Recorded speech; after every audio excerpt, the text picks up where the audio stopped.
Hola, ¿qué tal? Bienvenidos a un nuevo video. Vamos a seguir hablando sobre polarización universal, divisor de voltaje del transistor BJT.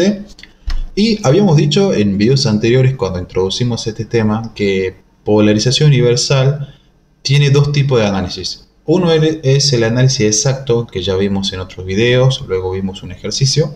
Y el otro tipo de análisis es el análisis aproximado. Pero para poder aplicar este tipo de análisis se tiene que cumplir una condición. Vamos a poner acá, y este sería el primer paso que tiene que cumplir. El paso es así. Tiene que cumplir esta condición, que agarramos beta, lo multiplicamos por Rm, el valor que me da de multiplicar eso tiene que ser mayor o igual a 10 multiplicado por R2. ¿Por qué se aplica esta condición? No lo voy a explicar ahora.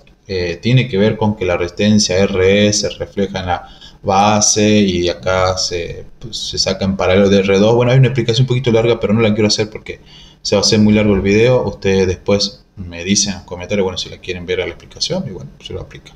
Pero bueno, sigamos. Entonces, una vez que cumplimos esta condición, entonces ya sí estaríamos en condiciones o luz verde para poder hacer el análisis aproximado.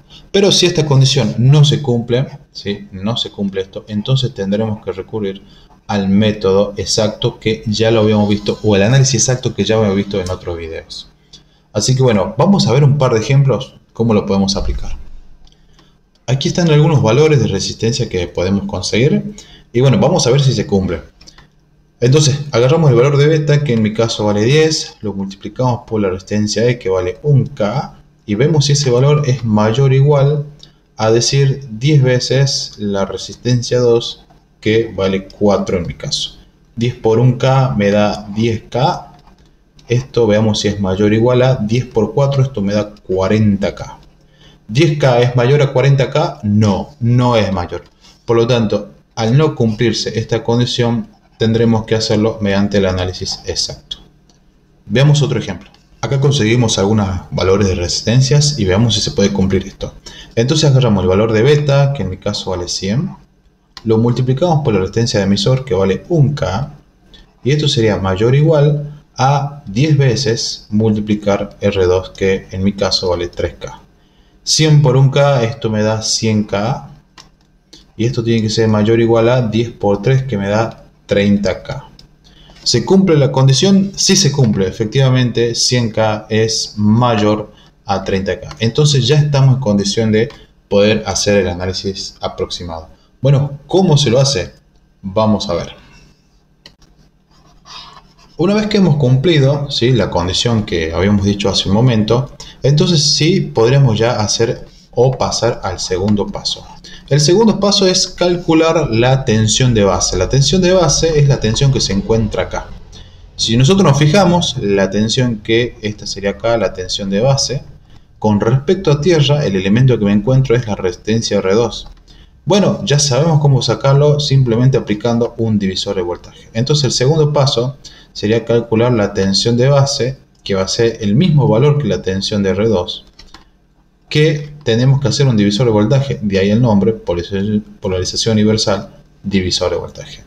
Entonces esto va a ser A veces C multiplicado por R2, esto sobre R1 más R2. Listo, tenemos la tensión de base que coincide con la tensión de R2, válido para todas las polarizaciones universales. El tercer paso sería calcular la tensión de emisor. Vamos a ver cómo se calcula esto. Tensión de base, esto va a quedar como, voy a poner acá, esto va a quedar como positivo o negativo si tuviéramos que polarizar positivo y negativo, aplicando una malla aquí. Aplicando una malla que se llama la corriente de base, pero si tuviera que aplicar la corriente de base, voy a ver que la tensión de base se comporta como si fuera una fuente. Entonces tiene la caída de tensión, tanto de la tensión base emisor como la tensión de la resistencia emisor. O sea, la tensión de base va a ser igual a la suma de ¿quién? A la suma de la tensión base emisor más la tensión de tensión RE. ¿Sí? Si despejamos un poquito, entonces Fíjense en cómo queda tensión R. Esta tensión base que está sumando puede pasar restando. Entonces, la tensión resistencia emisor va a ser igual a la tensión de base menos la tensión base emisor. Y esta sería nuestra tercera ecuación.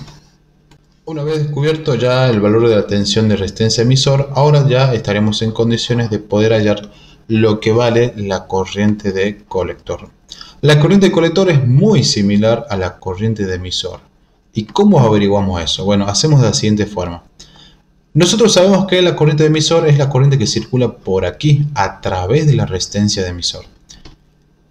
Y también sabemos que la corriente por ley de Ohm es igual a tensión sobre resistencia.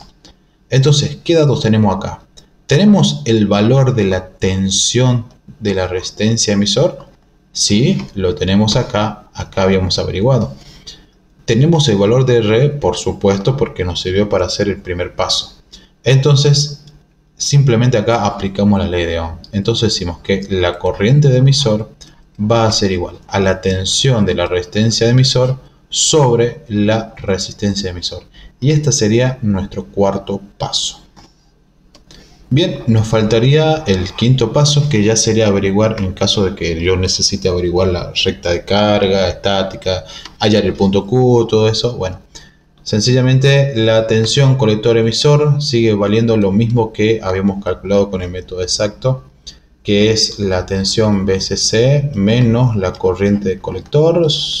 Esto entre paréntesis de la suma de resistencia de colector más la resistencia de emisor. Bueno, estos serían los 5 puntos principales, estas serían las 5 ecuaciones, mejor dicho, 5 ecuaciones principales. Y esto sería sencillamente el análisis aproximado.